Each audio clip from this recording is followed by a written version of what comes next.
This is your filmmaking pep talk. I need to hear it. You need to hear it. Everybody needs to hear it. Your film will take as long as it needs to take to get done. There is no timeline. Time doesn't really exist. Filmmaking and time and how long things take is something that the average non-filmmaker person doesn't really understand. I was giving a talk about animation to some students recently, and these were non-filmmaking students.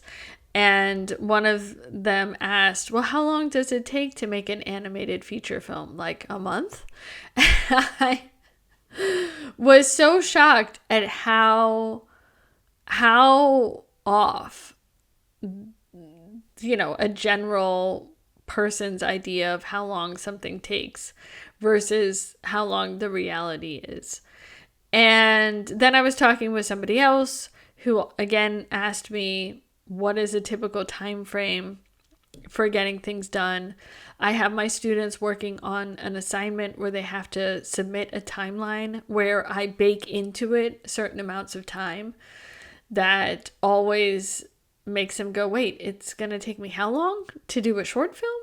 And again, sometimes when you are working, especially outside of the LA, New York world, where you interact with more non-filmmaking humans on a daily basis, and they know you're working on a project, but they just don't understand why they haven't seen it yet, or when, how much longer is it going to take, or how much money does it really take to make a movie? They just don't understand the scope or the scale of it. And there are certain things that are making that situation worse.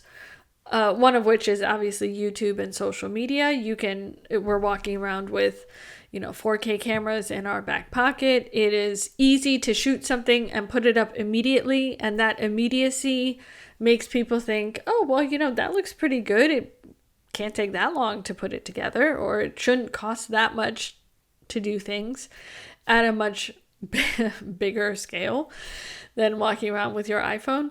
So, you're kind of working against something culturally where, it is so much easier to make incredible looking pictures for cheaper, quicker, and put them up for an immediate audience. And so that, that access and that immediacy is something that, with the technological developments have changed over the years.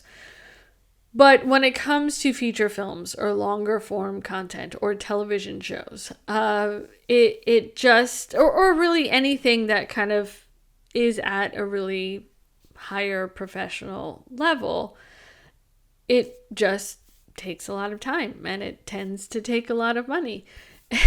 and it's that production management triangle where between good, cheap, and fast, you can only pick two of those points. So if you want it good and you want it to be as cheap as possible, it's going to take a long time. And this I was reminded of this recently when I was up at Austin Film Festival, where I've been working on a project now for a few years. From the time I first heard the story and started working on it till now, it's actually been 7 years. But I've only been really, really working on it, for the last 5 years. And even more so for the last 2 years. So, things kind of, when you're working on other things, a project might not be as top on the priority list. But I ran into somebody at the festival who I had met back in 2017 when my short film acid test was at Austin Film Festival. And at the time, I was talking about wanting to make the feature. Now, 8 years later, we're again at Austin Film Festival. And in that time, I made the feature film for Acid Test. And my friend, he had been, starting to work on a short film, and he just premiered that short film in the Austin Film Festival 8 years later. And so, on one hand, it was kind of funny because I was like, congratulations on finally getting your project done. And he was talking about, how hard it can be. Just some days he didn't want to look at the project.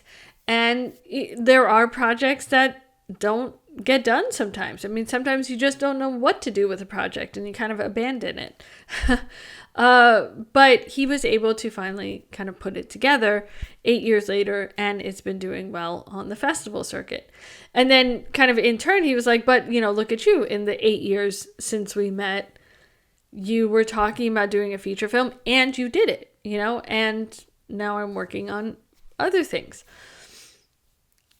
At the festival, I also heard, a filmmaker on a panel say it took her 6 years to find the financing for her feature film. And it was just a helpful reminder of how long these things take. And again, normal outside of film people, they just don't quite understand it. They don't quite understand maybe why it's worth it to spend so much time working on a project. But for us, it makes sense. For us, this is what we want to do.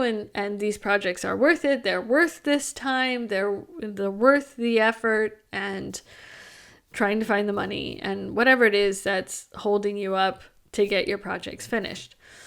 And sometimes it's just about networking, and sometimes it's about doing more research. And sometimes one of the things that I remembered recently was that it's also okay to go back to people, update them on what's been going on since you last talked to them.